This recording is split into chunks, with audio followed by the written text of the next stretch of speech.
Guest here from Chicago, Senate Majority Whip, Democratic Senator from Illinois, Senator Dick Durbin. Sir, it's great to have you on with us this morning. And one of the things that you've reacted to is the fact that you will most likely be put on this list of sanctions, Americans who are going to be sanctioned by Vladimir Putin, basically a.k.a. a villain in his comic series. You're okay with that?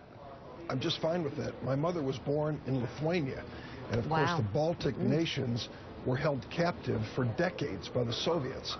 So when we talk about small nations at the mercy of Moscow, my family knows all about it. And when Putin tries to show this growth in empire by invading the Republic of Georgia or by Ukraine, you bet we're going to speak out. And if that makes him angry, so be it. Well, and you bring up what happened in Georgia in '08 under Bush-Cheney. Now you bring up what's happening in Crimea. And I know you just recently got back from a bipartisan delegation to Ukraine. What are your observations that you bring back? And is the U.S.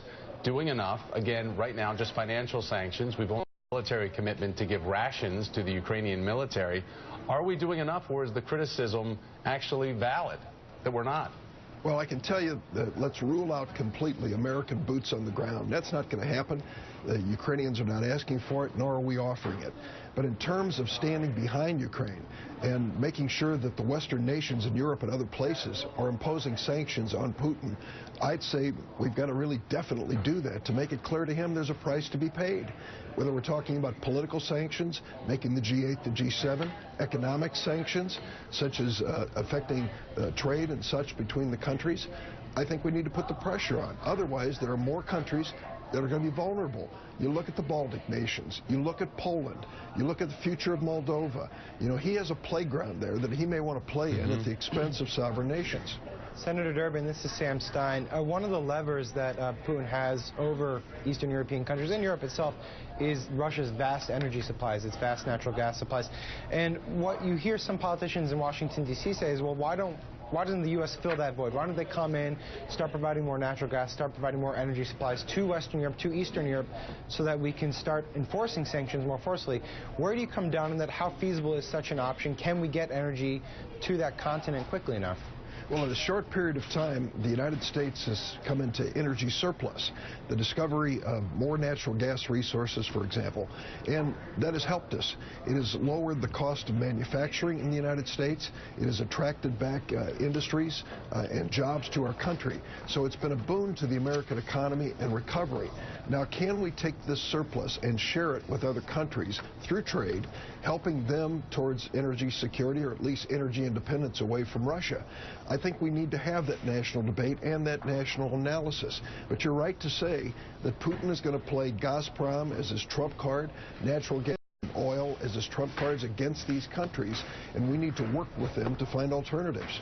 Okay, Senator, speaking of trump cards, when sanctions are ratcheted up and we take the next step up the sanctions ladder, obviously France, Germany, European nations have greater proximity to the Ukraine and to Russia than we do.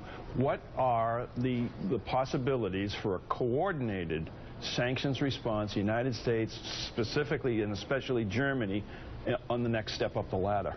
It's a valid point, because the gas exports from Russia to the European Union are a major part of their energy picture.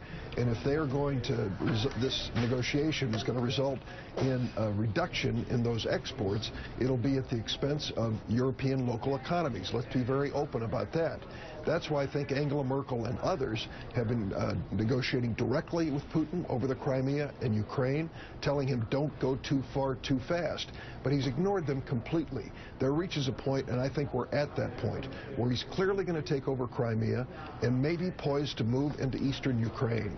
If we don't take a stand, a good, hard, tough stand against him now with our European allies, he's going to continue.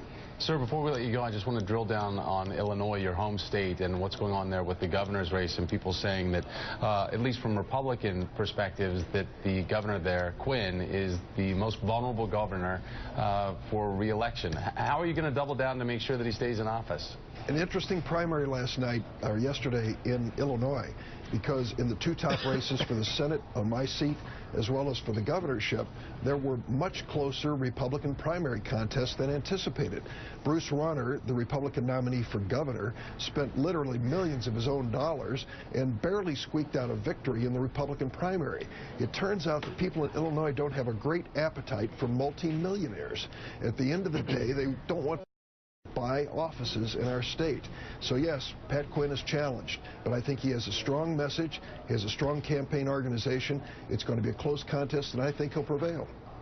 Senator Dick Durbin, it is always good to have you on the show, and congratulations for being on the sanctions list. Coming up.